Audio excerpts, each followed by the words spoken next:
Have you ever wondered how people get so deeply controlled by a religious leader that they're willing to humiliate and even harm others?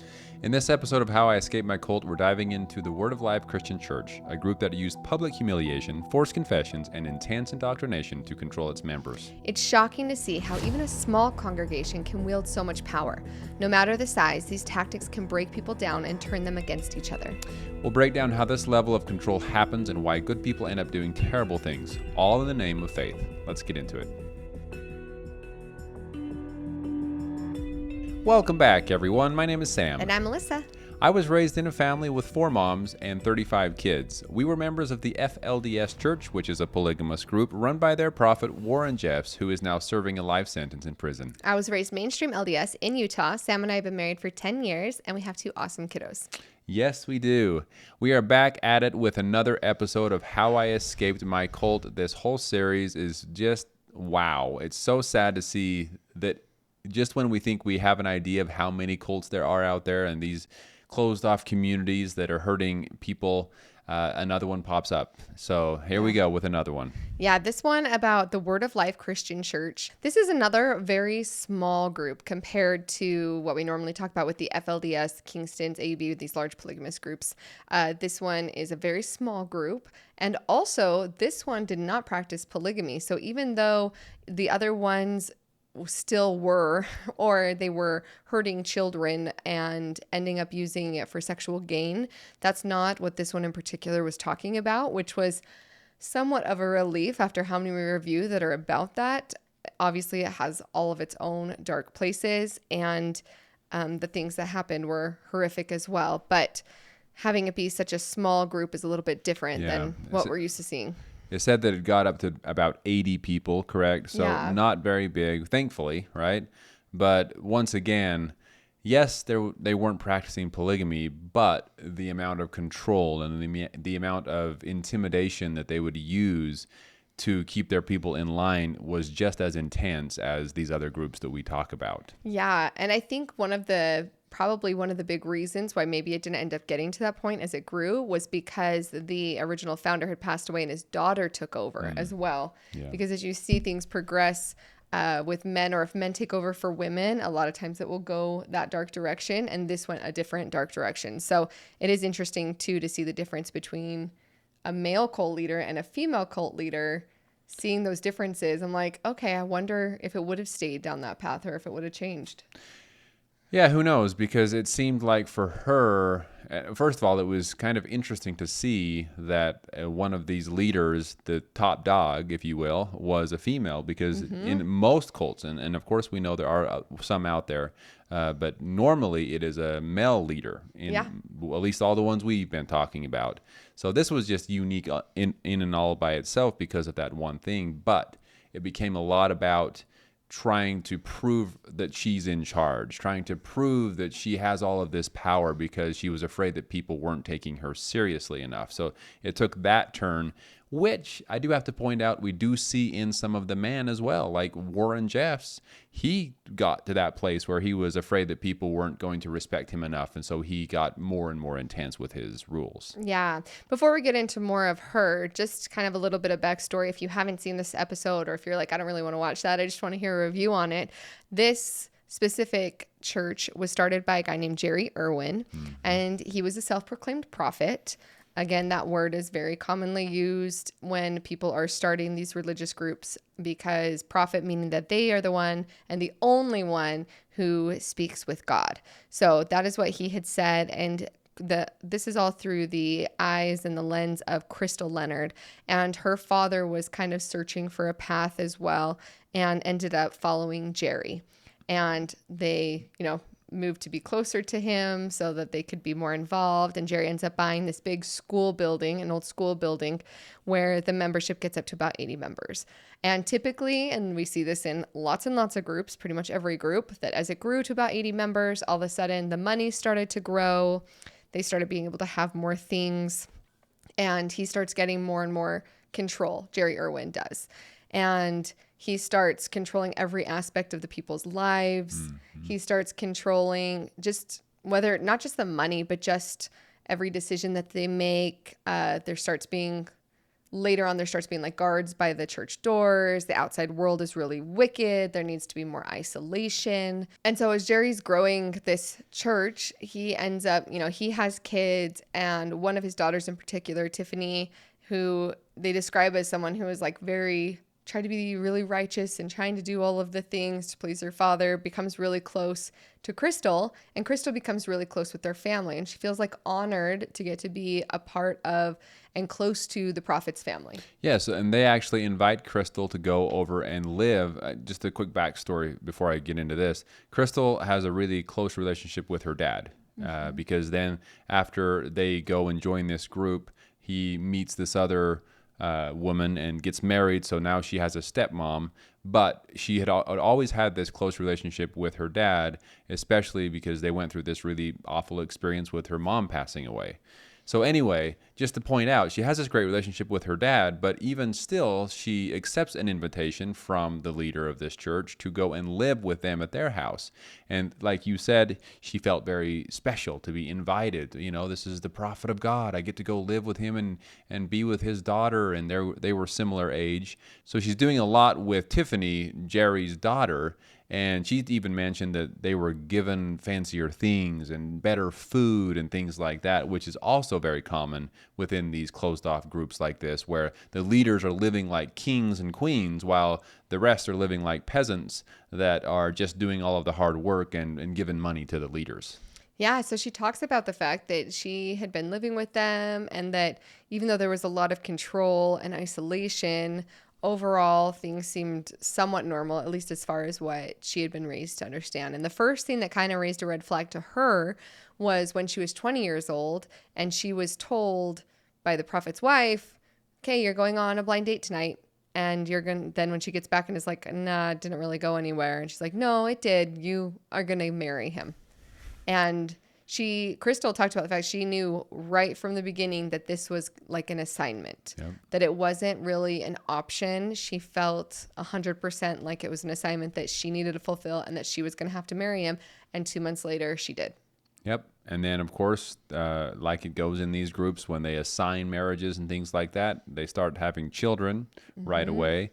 And in her mind, fulfilling what God wants her to do. This is the prophet of God in her mind telling her this is what she's supposed to do. And wow, that brought up a lot of memories of how I felt. And I know that my other siblings felt towards the FLDS prophets, and just looking at them, placing people with, who they're supposed to marry, and deciding when they're going to get married. And then, of course, once they do get married, commending them to prosper and replenish the earth, right? And to have children right away, and using all these fancy words to make it seem like it's coming from God. Yeah. So she's now in a marriage, and she talks about the fact that the church was starting to get like more and more strict. And then when Jerry passes away, his daughter Tiffany ends up being the one, well, while he's sick. Okay, so this is another like War and Jeff's moment, right? As Jerry's sick and they didn't really know what was going on with him, he starts skipping services, and Tiffany is preaching for him instead. And then when Jerry finally passes away, it's just an immediate easy for Tiffany's already been doing the sermon, so she might as well be in charge. And her having, like you were mentioning before about Warren, just like the insecurity of, I don't know if I can step like into these shoes, like no one's going to respect me like my father. And then on top of that, being a woman, being like, well, they're not going to respect me because I'm a woman either.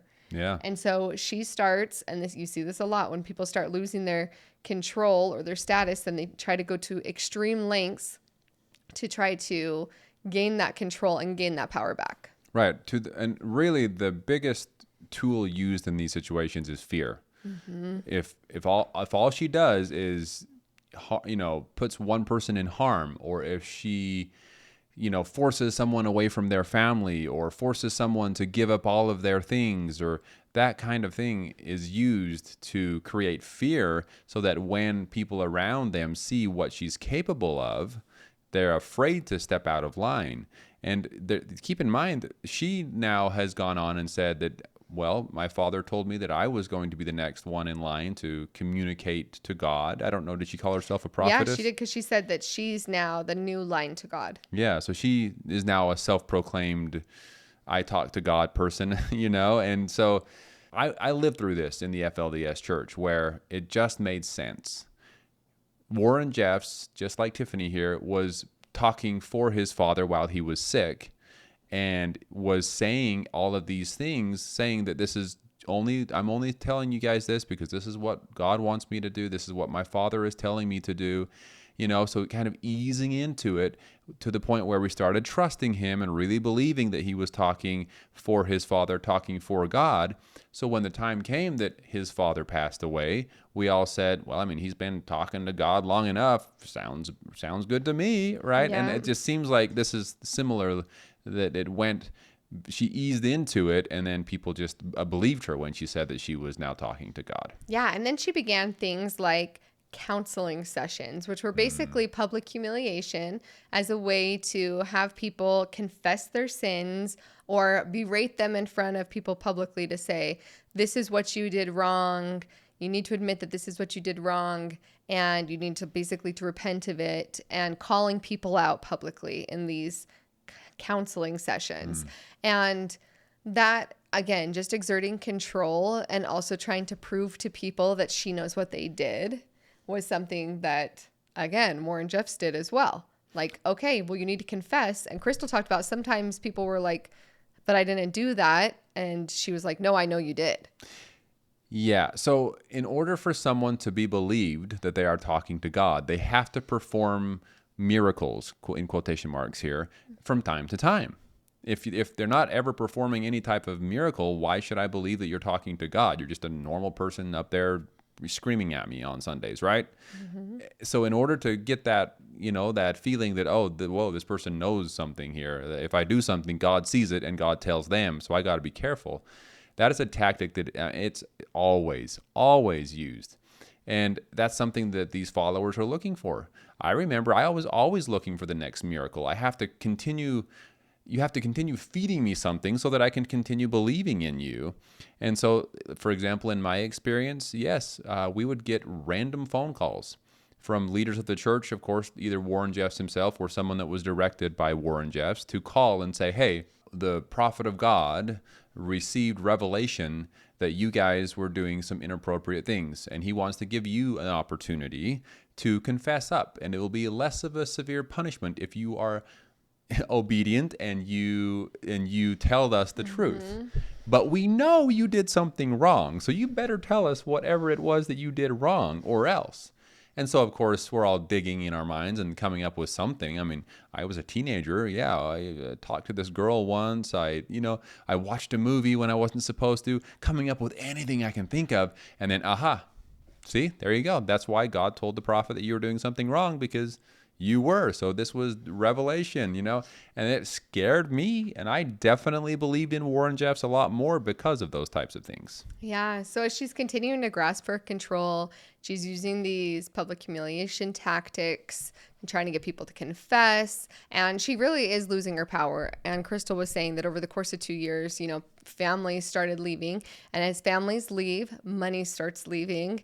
And Tiffany starts kind of freaking out. And so everything becomes more erratic and her sermons become more erratic. And then finally, one sermon she has, she's like, I know that somebody in here has been told by God that they need to donate a lot of money to the church. And so whoever it is needs to do that. You need to do that. And kind of like what Sam was saying, I'm sure a lot of people were thinking to themselves like, okay, is it me? And even Crystal said, she was thinking, she's like, well, I know it can't be me because I haven't heard anything. I haven't received anything. And then Tiffany's brothers came to her and said, Tiffany knows that you're the one who received it and that you also know how much money it's meant to be. Mm-hmm. Like, we know how much money you're supposed to be giving. And if you don't follow through on what God's told you to do, then people around you are going to get hurt. Yeah, this listening to God, God will be telling you something, is very, very real. And I don't remember really talking about this publicly, but I want to share just a little insight to my experience on why this can be so powerful. So Tiffany using this, it might have been something her father used, and so she just knew that it would work, that, hey, God is talking to one of you, you better listen. When I was a young boy, my mother would come to me and say things like, hey, you have the same name as Samuel from the prophet, and there's a reason for that. God will talk to you at times, and you need to make sure you're worthy, and you need to make sure you're always listening to God. And there were even some days where she would come to me in the morning and say, Samuel, did God talk to you? Did you hear him reaching out to you during the night or during the day or whatever? And she would ask these questions. And so in my mind, I'm thinking, God's going to talk to me. I have to be prepared. I have to be listening. And it got to the point where I was so convinced that God was going to talk to me because I was somehow special beyond those around me in some way, that I would be outside in some cases. And in my mind, I think of something, and instead of thinking, oh, I just had a thought, interesting, because I thought of it, I thought, oh, maybe that was the voice of God. And I would run, like, for example, one day we were in the backyard and we were working, and I all of a sudden just stood up and ran in the house. And people, all my siblings were just wondering, what in the world? What's this guy doing? And later, some of them asked me, like, why did you run into the house? And I said, well, I thought I heard the voice of God tell me that I needed to. And so I just was wanting to be obedient. So just to point out how powerful this type of thing can be, if you are being indoctrinated at a very young age, you can easily believe that maybe God is talking to me. Yeah. So in this case, luckily, this was another big red flag for Crystal. And when she went and talked to her husband, who again had been part of the church and had been assigned to her, they were both like, this is too much and it's time for us to leave. And even with something that big being their reason for leaving, they resigned from the church. She still talked about how hard it is, that even though they felt like they were making the right choice, that it was extremely difficult. It was their entire life, that this wasn't a church that you just went to church. It was all consuming in your life, definitely high demand. And she talked about the fact that she didn't get to speak to her family, that she didn't get to see them. And, they started going to a different church, but it was just a super hard process to leave. And that's really common, that even if you're doing what's right and leaving a high demand group or a closed off group, it still can be so hard to change your entire worldview, especially when there's one specific leader that you believe used to be talking to God for you. Yeah, it's hard to deconstruct, right? It's hard to be able to just accept that maybe you don't have to be guided in every step of your life, that you actually can make some decisions for yourself. And that can be scary when you're used to being told how to live and what to do your entire life, to now have that weight on your own shoulders that, oh, I actually have to be the one to decide now, can be very difficult and scary. Yeah. So eventually one of her brothers, Lucas, her younger brother, reached out and asked if he could come, hey, where are you going to church on Sunday? Could I come with? And could I stay with you? And he didn't end up staying with her after church. He decided to go home, but he did come to church. And a few months later, unfortunately, the next news that she heard from the family, having to do with the family, was that Lucas had been taken to the hospital with horrible, horrible wounds and ended up dying from those wounds. And it was his parents who took him to the hospital. And as soon as the people working there saw that his wounds, what they were, realizing, okay, this is like a homicide. These aren't natural causes. This isn't him falling or anything like that. They arrested his parents. And this is where the mindset and the brainwashing of the parents really comes into play a lot, because even while they're being interrogated, they find out that their son had died while they're being interrogated, right? And while they're being interrogated and they finally start opening up about it, they said their excuse for what had happened, because I won't get into the graphic detail, but he was beat very badly in very disturbing places. And they said that it was that he had been accused of sexual molestation to children. And so basically they had a counseling session and family members all gathered round and started beating him for hours to punish him for sexual molestation. Yeah, and they said that his younger brother was accused of something like that as well. So both of them ended up being beat. Yeah, well, they didn't find his brother until as they were getting more information about the fact that this was a counseling session, that this would have happened in the church building. That was this old school building.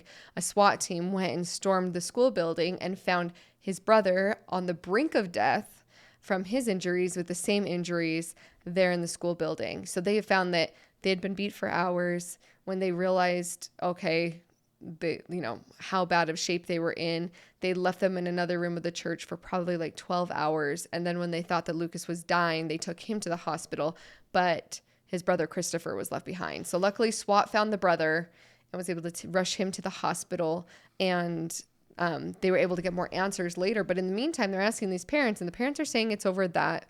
They said that there was no evidence as to why they think that it would have been that. The investigators, even in the documentary, they don't make clear exactly, well, I guess they kind of do with Christopher's, but when they talked about the sexual molestation thing, they said that the people of that group, boys weren't allowed to touch, like they weren't allowed to hug, or even like there was absolutely no physical touching, and that would have been considered sexual molestation. Even if they touch someone on the shoulder or anything like that. Creating different terms or more extreme terms for these type of words is another thing that groups can do to create not only control, but to be able to extremely punish unnecessarily. Well, and they're setting traps for their members is really what they're doing. They're setting traps for things that most likely will happen, even though in the normal world they're not bad things, but they set these traps and make everything seem like this bad thing so that if you step out of line at all, it gives them an excuse to punish you and make an example out of you. And really this, oh my gosh, this was hard for me. I mean, I just put myself back in my day, in this group, and I think, man, I was never physically punished like this, or even remotely anything. I never really got beat at all.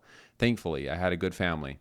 But man, I could just look back and realize that with the way that Warren Jeffs has handled things, maybe I could have been if I had done something.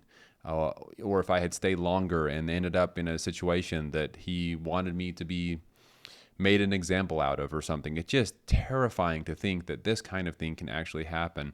And really, it makes us ask the question, how in the world could parents, because they're the ones that did the actual beating, parents and siblings, be the ones, how can someone get to a place so dark that they can beat their own children, in one of their cases, to death? Like, how is that possible? And this is kind of the mindset that we want to just discuss a little bit and get into, of how people could ever get to that point, because it just doesn't seem like that should be possible. Yeah. And again, changing the meaning of words, and these parents hearing sexual molestation, and if they say, someone brings their son to them and says they sexually molested children, not that it's there's never any excuse for the beating that happened, but that carries such a heavy idea of what those kids did, right? Or how harmful, what they did to harm other people, right? Mm-hmm.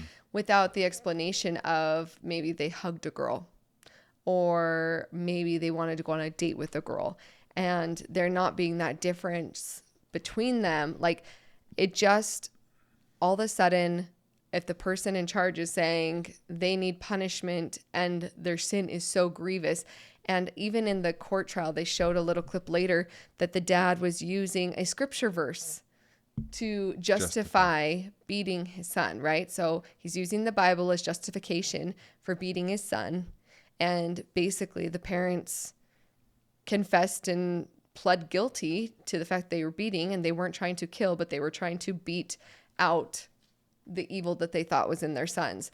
When Christopher woke up, he actually said that that's not what he was told at all, that it was Tiffany was mad about Lucas going to another church and found out that they wanted to leave. And so that's what they were truly being punished for.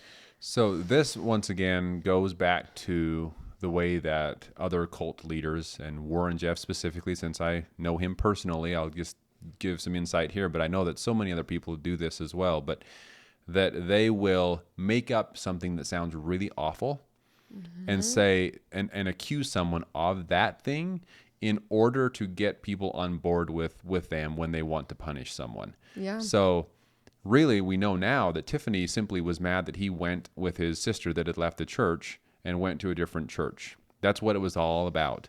But of course, I'm wondering now, because I've seen this happen before, if they even did hug a girl or ever even touched a girl on the shoulder or anything like that at all, or if it was just completely made up from Tiffany, because that does happen as well. Just make up some, oh, you did this awful sin. And they say, wait, I did what? And then they say, well, you know, you may not remember, but this is what God told me, therefore it's true.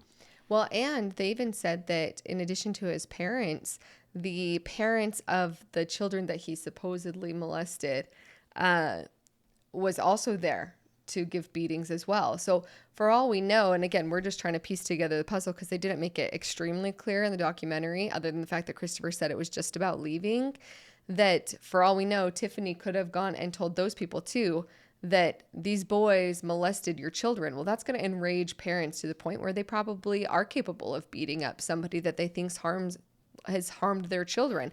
They're using those words, and then the parents are thinking, like, again, trying to just completely lie and fabricate because she's worried about losing another church member in order to get people so enraged. But it goes beyond just being angry at one of your children for harming another one of your children. It goes beyond that, right? Because there's one thing in my mind, obviously, if I had a child that was harming other children and they were old enough to know that you do not do this, right?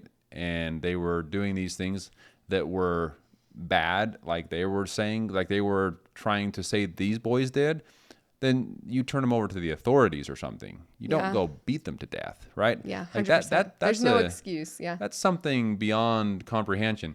But in this case, these parents were, like we got a little glimpse into here, were using their religion to justify it. Not only justify it, but make it seem like it was what they were supposed to do. Like this was their duty to beat them like this because our church leader, our prophet or whatever, is telling us this is what we are supposed to do. And the scripture and the on top of it. scriptures are justifying that this is the action we're supposed to take here. So I don't know. I don't know for sure. Based on what Crystal said, it didn't seem like her father was the kind of person that would enjoy just beating the crap out of his kids. It didn't seem like that based on what she told us. She never talked about being abused as a kid or anything like that. So it seems like he had some kind of being controlled in some way or another, whether it was physically, whether it was mentally, or some kind of coercion or blackmail. I don't know, but just there had to be something religiously there to force him to do something like that, it seems. Yeah. Luckily, Tiffany was caught as well, and it wasn't all just on the heads of the parents. So Tiffany was sentenced to 12 years. The dad was sentenced to 10. They didn't say how long the mom was sentenced for. I guess it was his mom, Crystal's stepmom. I think it was 10 as well. Yeah, so they were all sentenced. Tiffany's not quite out yet, but her dad and stepmom were. And watching Crystal, like, obviously absolutely heartbreaking that she was that lifeline, and then by them trying to reach out to the lifeline that, Lucas lost his life over it, and to see the type of coercion and control that could bring someone to beating their own child to death is so heartbreaking. They didn't say whether or not this church continued on. I'm guessing if it was already crumbling, they made it sound like they sold the school, and the church was forced to sell the school, and they made it sound like the church just kind of disappeared, right? Basically, because Tiffany was already running into the ground. She gets sent to prison because of that. Assets are taken. The school's sold. They did a nice memorial for Lucas when the people who bought the building. Yeah, that was nice of them. Whoever purchased the building, they didn't say who, but they wanted to do like a bonfire and have people come around and burn some of the things that the church had, like the pulpit and the different things that the church would use to control its members. Yeah. So, yeah, and being that it only had 80 people, I mean, that's still 80 people. That's a lot of people that were in very difficult situations, but I only say only because some of these groups are so much bigger. But I'm hoping that with such a small group, it just disappeared. Was able to disappear. Yeah. Crystal was able to divorce her husband, move on, and be able to live more authentically herself, which was great to see. And I love the thing that she said at the end, because I think it is so true. When anybody leaves, especially these very closed off groups or high demand groups, she said, mostly I was able to discover that the world is not a big scary place that everyone's out to get me. And I was able to thrive. And that made me really happy to hear that she was able to do that. Hopefully the rest of her family is able to do that as well after going through something so horrific. And hopefully all those other 80 people as well being able to move on. Yeah. And amen, Crystal. I love that too. That's what I found. So it is so true. Yes, the world can be a scary place, but it's full of really good people. Yeah. A lot of good people in this world. So thank you all so much for being here with us again. And we look forward to talking with you soon. Talk to y'all soon.